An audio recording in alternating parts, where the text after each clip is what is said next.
Good morning, this is Egregious here. They just dropped the second trailer for Metroid Dread, or rather they did 2 days ago, and I'm catching up with all my videos. And there's a lot to talk about regarding abilities. I already did a video with a lot of lore and story speculation, so if that's of interest to you, go check it out. But in this video, I'm going to be talking about the new powers we can see Samus show off in the trailer. I've got the Metroid Dread report here as well, so let's break down what we saw in the trailer.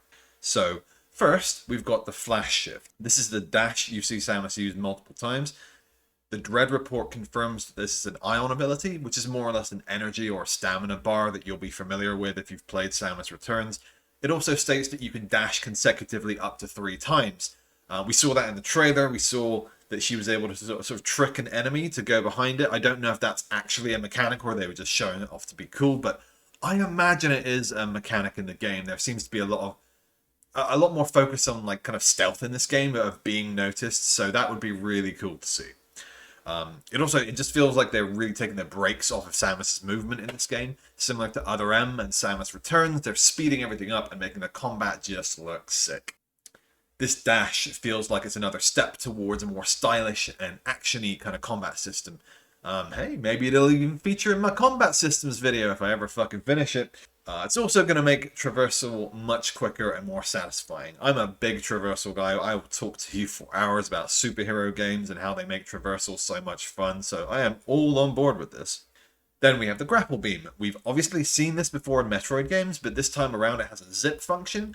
And I will talk for hours about how much I love the Grapple Beam. I love the added functionality in Metroid Prime 3 where you can rip enemies' shields away, and basically just every video game can be improved by adding a grappling hook. So yes, I love it. I love adding more functions to the beam, and just, yes. The Ice Missile is not new. We've seen it before in Fusion, and the Ice Beam has been around since Metroid 1. Next, Storm Missile. Now, this is fucking awesome. This is something that I've been thinking about as a kind of super move for Samus for years, so I feel like Sakamoto stepped into my brain and stole the idea. Of course, it's not completely original. Prime 3 has Secret Missiles, and this is kind of similar, but you couldn't just throw Retro a bone and call it Secret Missiles. Sakamoto, you couldn't give them that. So our final new ability is the Crossbomb.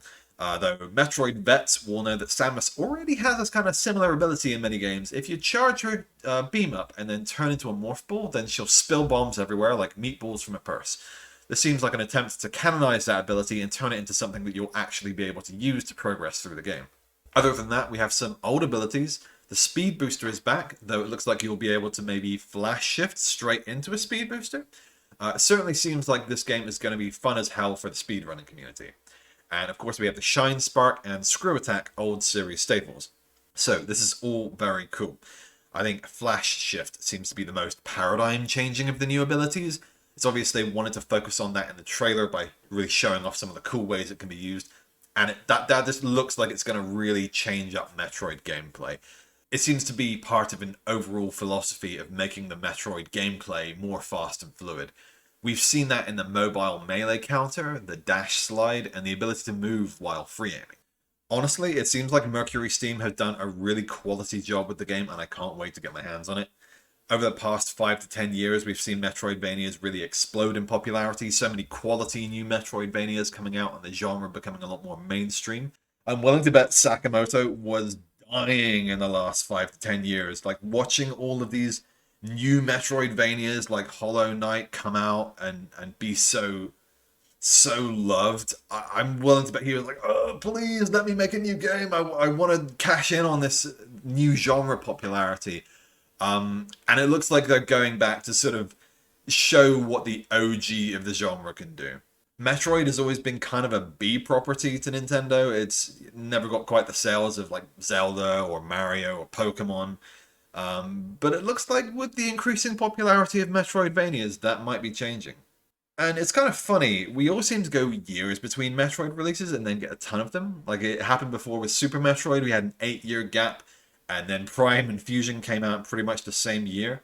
Now we've had an 11-year gap since any new games, not counting the remake of Samus Returns, not counting Federation Force.